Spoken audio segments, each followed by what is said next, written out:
Enquanto a Turquia tem muitos lugares incríveis para se visitar, outros estão fora de questão, para sua segurança. O Portão de Plutão, em Herápolis, é um bom local para se ficar longe. Neste lugar, estaria localizado uma passagem para o submundo.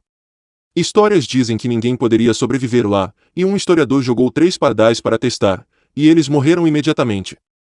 Na antiga Roma, um templo pagão foi construído ao redor do local, aonde força misteriosa ceifavam animais, mas poupava os sacerdotes. Por isso, por vários séculos antes de Cristo, a cidade romana de Herápolis, no atual território da Turquia, atraiu peregrinos de todos os cantos do império. Lá, garantiam as autoridades pagãs, ficava a verdadeira entrada do inferno. Um portal de pedra foi erguido posicionado na frente do acesso a uma pequena gruta que era o início da passagem para o inferno.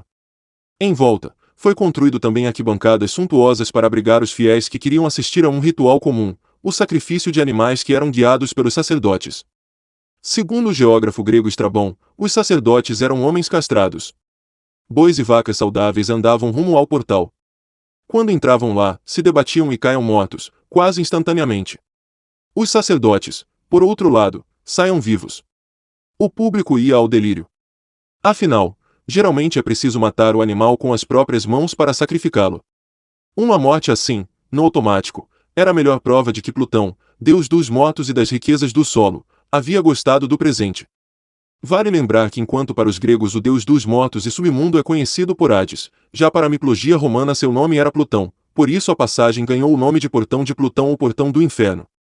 Já nos anos atuais, arqueólogos que exploravam o sítio arqueológico de Herápolis, perceberam que a gruta ainda funciona, ou seja, até hoje se um passarinho entra lá de bobeira, cai morto na hora.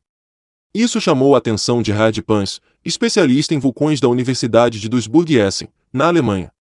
As ruínas da cidade ficam diretamente acima de uma área de intensa atividade geofísica. As fontes termais da região, inclusive, eram usadas pelos romanos para fins medicinais.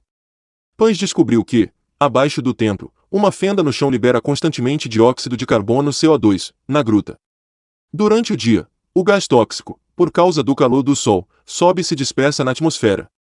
Durante a noite, porém, com o tempo mais frio, o gás não se dissipa e fica próximo ao chão, formando uma espécie de lago transparente de 40 centímetros de profundidade ao redor do portão.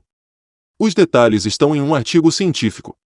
O pior horário é o anoitecer, quando a concentração de CO2 bate 35%. O boi, que naturalmente anda com a cabeça mais baixa que um ser humano, ficava em contato com mais gás que o sacerdote. Tonto por causa da intoxicação, se inclinava até mergulhar o focinho completamente na faixa letal de 40 centímetros. E aí morria. Pans foi irônico e escreveu em um de seus artigos o seguinte: eles meio que sabiam que o hálito letal dos guardiões do inferno atingia uma altura máxima, muito bem definida. Ou seja, calhou que a força sobrenatural que os antigos romanos acreditavam vir de uma porta que dava direto no inferno, na verdade era algo totalmente natural. E vocês, escrevam aí nos comentários.